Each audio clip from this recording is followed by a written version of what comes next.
Ya, dua faktor itu memang tidak mudah untuk dipisahkan. Di satu sisi memang ada hal yang perlu dievaluasi dari proses haji.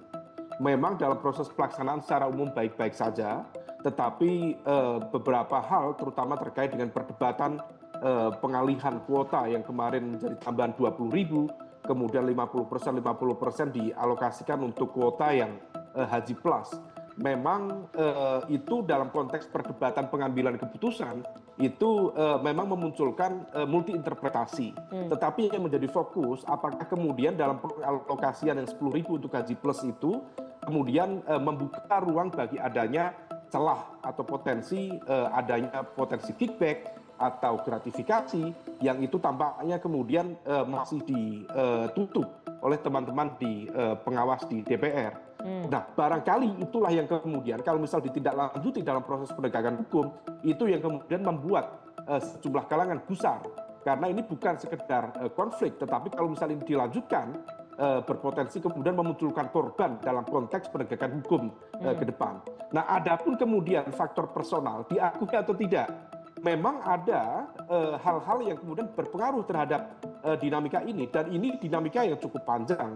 Kalau misal kita flashback ke belakang dari muktamar PBNU yang lalu, sebenarnya ini adalah etalase dari perebutan atau kontestasi pengaruh antara ya teman-teman barangkali di PKB yang memang tidak terlihat dalam proses kontestasi di muktamar PBNU, tetapi di bawah meja tentu pengaruh-pengaruhnya cukup kuat.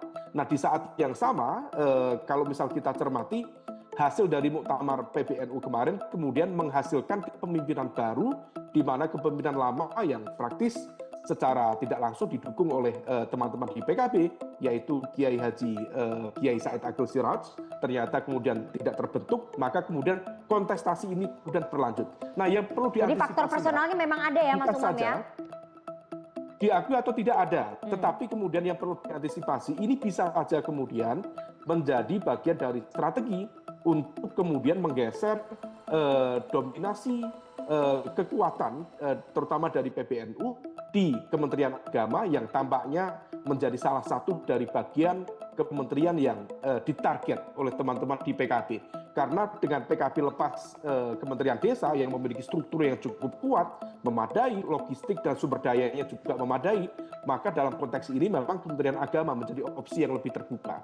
Nah, kalau misal kemudian itu terjadi, maka ini akan menjadi kontestasi yang lebih panjang.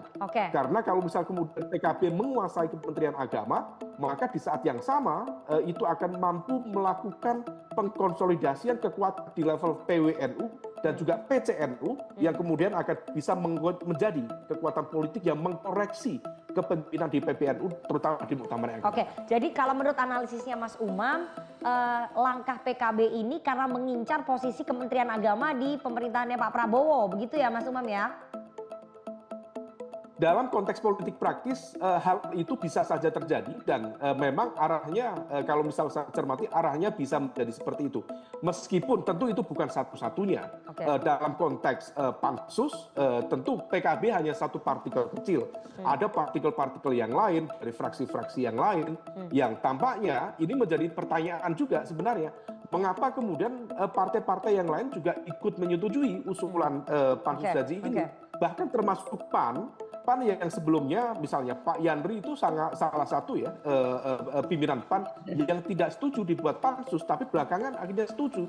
Bahkan dari PP Muhammadiyah itu menekankan supaya pansus tidak diarahkan secara personal kepada Menteri Agama, tapi toh sekarang kemudian semua pansus menyetujui.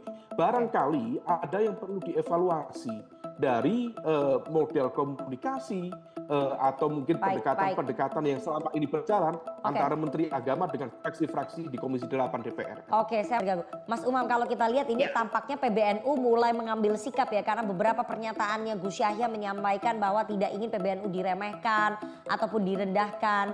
Tadinya mau membentuk pansus untuk mengambil alih PKB, mengembalikan ke pangkuan NU, tapi akhirnya dibatalkan atau tidak disepakati, kemudian mengutus 2 orang pengurus PBNU untuk mendalami apa yang terjadi masalah di PKB.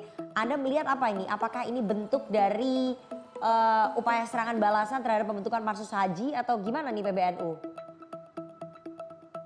Ya, memang ini adalah sikap defensif dari tentu dalam konteks ini adalah Ketua Umum PBNU Gus Yahya. Tetapi di saat yang sama mungkin barangkali defensif ini dilakukan sebagai bentuk upaya untuk mempertanyakan kembali bagaimana kemudian arah dari konteks investigasi termasuk juga pengawasan yang dilakukan oleh DPR. Karena bagaimanapun juga tentu ada banyak hal yang perlu diklarifikasi. Terutama kalau misal memang betul-betul pansus bukan berhenti pada level manuver politik, tetapi kalau misal kemudian ternyata betul-betul mengarah dalam konteks penegakan hukum. Nah, kalau misal kemudian nanti mengarah ke penegakan hukum, maka akan ada implikasi. Dan tentu dalam konteks anti korupsi kita mengenal terminologi follow the money, ikuti uangnya. Ini siapa pihak-pihak yang diuntungkan. Nah, kalau misal kemudian itu dibuka dan kemudian melibatkan bukan institusi, tapi nama-nama yang justru berpotensi kemudian merasa terancam. Nah, ini yang kemudian tampaknya menjadi faktor yang semakin mengeskalasi akar-akar konflik yang ada. Adapun kemudian sikap dari ketua dalam konteks ini sekjen ya, Gus Ipul, tentu ini adalah salah satu upaya untuk menciptakan barikade, meskipun juga sebenarnya ini menjadi evaluasi dari semua pihak dan penentuan ya, 2 nama untuk dikirimkan ke PKB mendalami apa yang terjadi.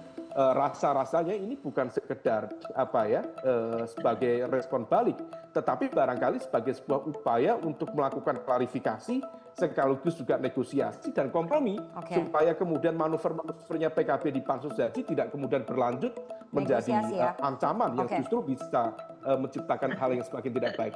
Yang pasti ini harus dikawal dengan baik karena dalam konteks konflik menang itu jadi arang dan kalah jadi abu. Nah, ini yang kemudian harus diantisipasi oleh semua jamaah Nahdliyin baik secara jam'i maupun dalam konteks jamaah. Nah, ini yang kemudian perlu diantisipasi. Ini adalah langkah